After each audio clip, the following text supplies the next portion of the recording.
You can't afford not to save. Let me repeat that. You can't afford not to save. Here's why.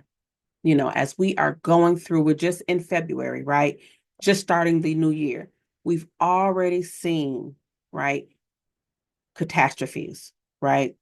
Our brothers and sisters in LA are dealing with something we've never seen. At least I've never seen it in my lifetime, right? And we're still praying for them for great recovery, that everyone that lost something, everything will be restored. We're praying that God does that for them in the mighty name of Jesus. But that's why it is vital for us to save because we can't afford not to save, right? Emergencies are not an if, they are a when, right? Unexpected things will happen. Will you be prepared when it happens, right? Our savings, when we start putting money aside, when we start really looking at, hey, I don't know what's going to happen tomorrow, but I'm going to start putting money aside today to be prepared for whatever happens tomorrow, next week, next month, next year, right? Because based on what we've seen so far this year, we don't know what's possible for tomorrow. We're praying that it doesn't happen to us. I'm sure the people in LA, the people that showed up at their government job, didn't expect the stuff that happened to them, right? Many times we start seeing things, they are warning signs for those of us who these things are not happening to get prepared. Emergencies are not an if, they are a when. And when they happen, you want to be prepared. So you want to start saving money, right? Um, with saving money, when we think about here's why it's important, there are psychological benefits to saving money. You stress less when you have some money in the bank. If your car breaks down, you're not trying to figure out who to call to borrow money. You don't want to, use a credit card to go in more debt to get your car fixed, to repair your refrigerator, get a new washer and dryer, a furnace, or even, if you're renting and the furnace in your apartment goes out or your duplex goes out, you can at least pay to go put yourself and your family in a hotel until your landlord can get that fixed, right? We don't know what can happen, but I'll tell you what, when you have some money in the bank, there is um a level of woosah that you're like, okay, this happened. I don't like that it happened. I don't like that I have to go spend money to stay in a hotel or to buy a new furnace or to get my car fixed. But I am grateful and thankful that I have some money set aside, saved up, that I can go and do that, right? There is a level of freedom, right? Sally Krawcheck, who is the CEO of Elvest, said it best. I love this phrase that she said. She says, "Nothing bad happens when women have more money." Right? Nothing bad happens when women have more money. What does that mean? That means that if that car breaks down, it's a bad thing. But guess what? I'm not stressing about it because I got some money that I can go get out of my savings account to get it fixed. Right? My kid has an unexpected expense at school. I'm not stressing about it. I have the money saved up. I can go get it to pay for that expense, right? My kid is sick for whatever reason, and now I have to be off work longer than expected. So short-term disability kicks in. I'm not worried because I have money in the bank saved up to supplement that difference in income until I can go back to work full time, right? A temporary layoff. Okay, they laid us off. They furloughed us because of budgeting reasons, whatever the case may be.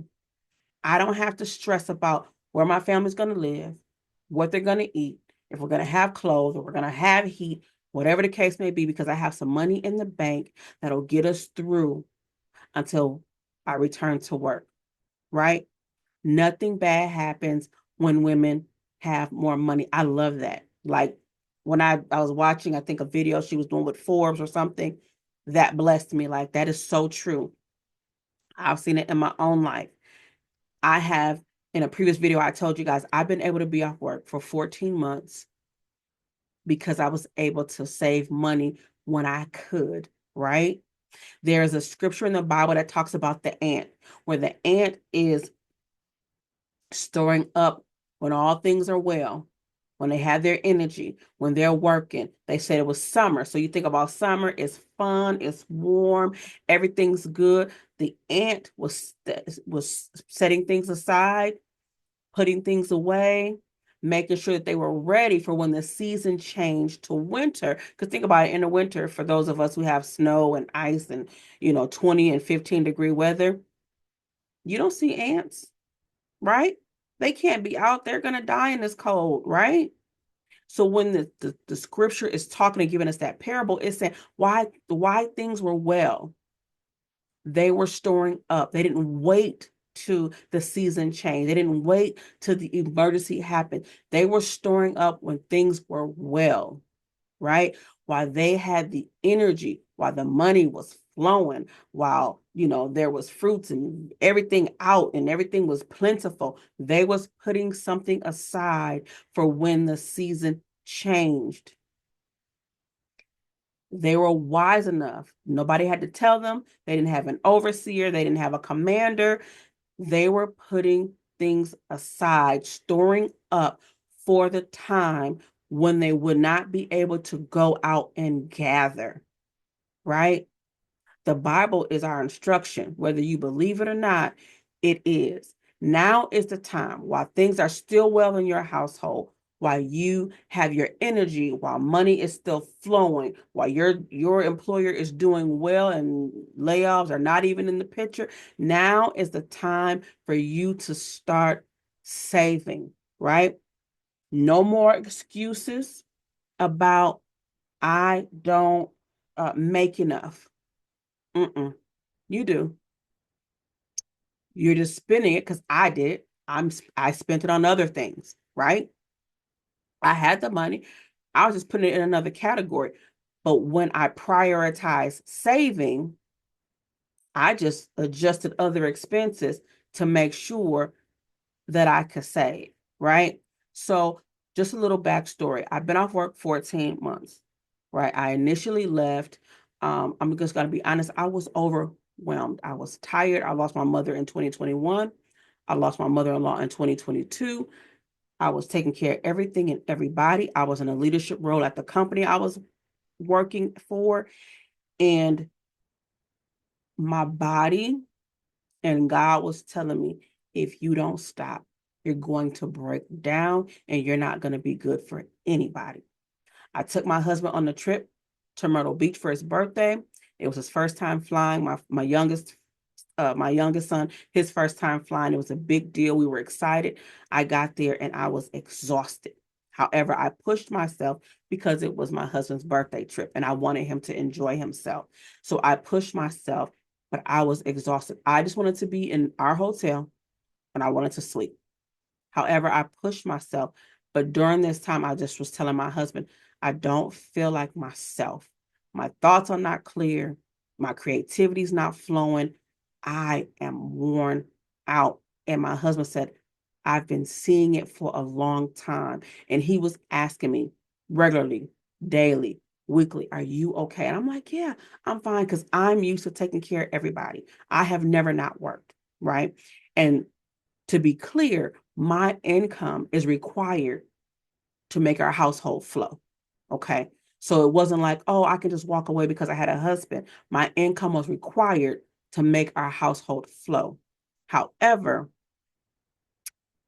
if I didn't step away and get myself together and rest, spend time with God, mentally just take a break, I'm sure I would have had a breakdown. My husband said, yes, walk away. We will be okay.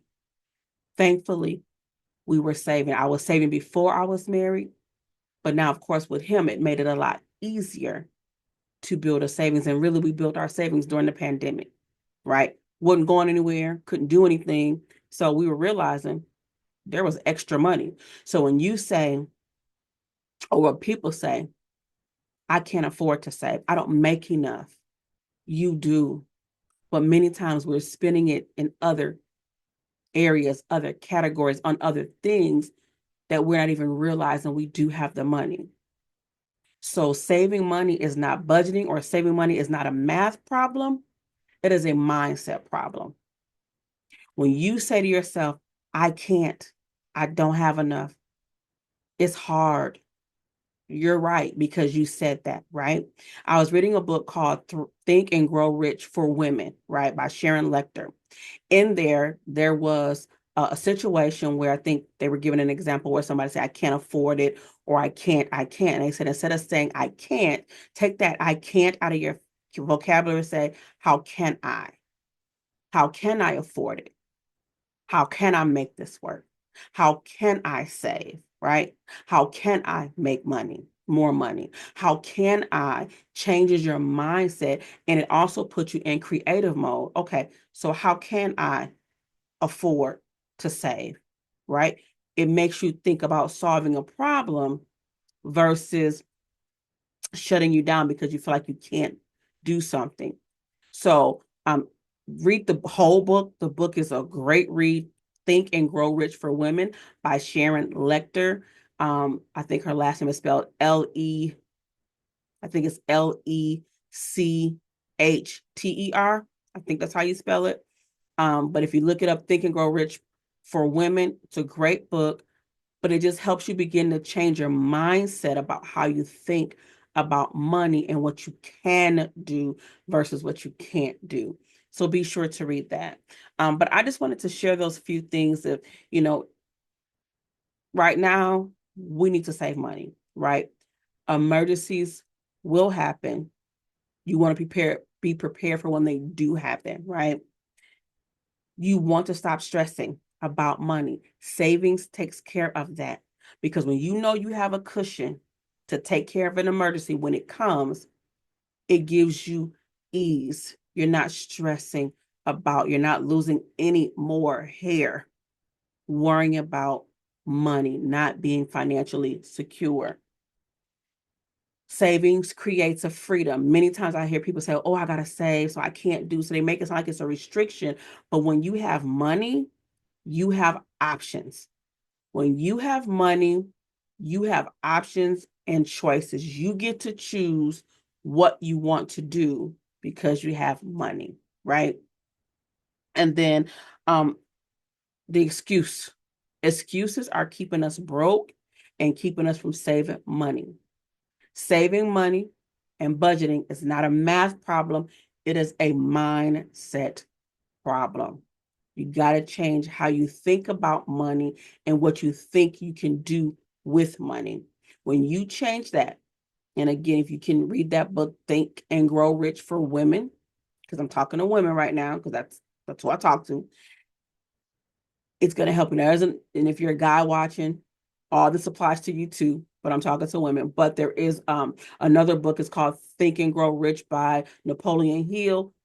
Same information. It's just not geared directly towards women. So that's still a great book as well. The power of small yet consistent savings is huge, right? If you can't save $500 a month because your income is just not there to do that, that is okay. If you can save $25 per paycheck, do that. If you can save $50, do that. But you need to start now. And so what I say, that if you feel like, oh, I just automate the savings, right? Have it come directly out of your paycheck into a savings account that's not attached to your checking account, right? So the savings account needs to be open at a separate credit union or a separate banking institution. I like credit unions because there's no minimum balance.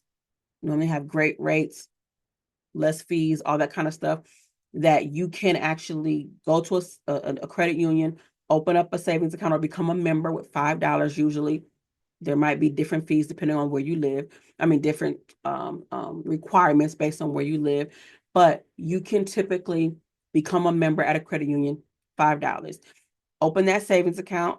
Do not get an ATM card, but you want to walk away with a direct deposit form so that when you go to your employer on tomorrow's Thursday. So when you go to your employer on Thursday, you got this new savings account that you opened today, right? Thursday, you're going to go to your employer with the direct deposit form, update your direct deposit information, have $25 minimum, right? I know you can find it in your budget.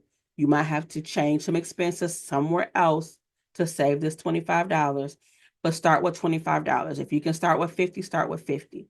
But if $25 is what you feel like you can do that. No shame, right? We want consistent savings regardless of the amount. Have it come out of your payroll check and put directly into that savings, right? So if you start with $25, I'm going to say do that 3-4 months, so 90 days, a little bit longer, and then increase it to 50. Do that for 3 to 4 months, and then if you can increase it to 60 or 75, so that by the end of the year, you're at $100 per paycheck. Now, you can do this. You're going to have to adjust some other expenses. That's fine. But what we don't want is for an emergency to happen, and now you got to go use a credit card or get a loan. And so now you're creating a deeper hole for yourself when if you have money saved, you can take care of those emergencies and keep building up that savings to where now if you need to take a break from work, right?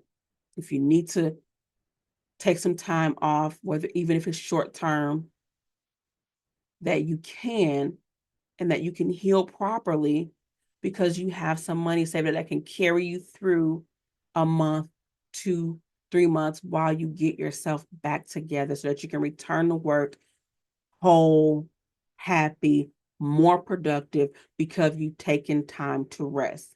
Like I know if I could tell you that savings, there's so many benefits,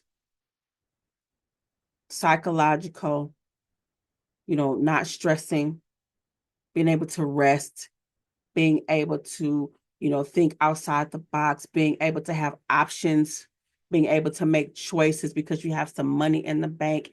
It is a game changer. And not everyone can start at 10,000. Not everyone can start at 20,000. But if you can get that first 1,000, then you can get 2,000. You get that 2,000, now you can get 4,000. You get 4,000 in the bank, you can get 8,000. But you have to start today, and you have to start with whatever you can. If it's 25, that'll be 25. Many people, we're in a season of tax refunds. Many people, depending on the state you live in, you're going to get money soon. Use that money to your advantage. Put it in the bank. Save some of it. Use some to pay off debt so that you can begin to stress less about money and begin to move toward financial freedom. This is Jamila Davis Williams. I hope this helps you to begin to look at how you think about money and how you save it a whole lot differently than what you've done in the past. Have a good day. I'll see you soon.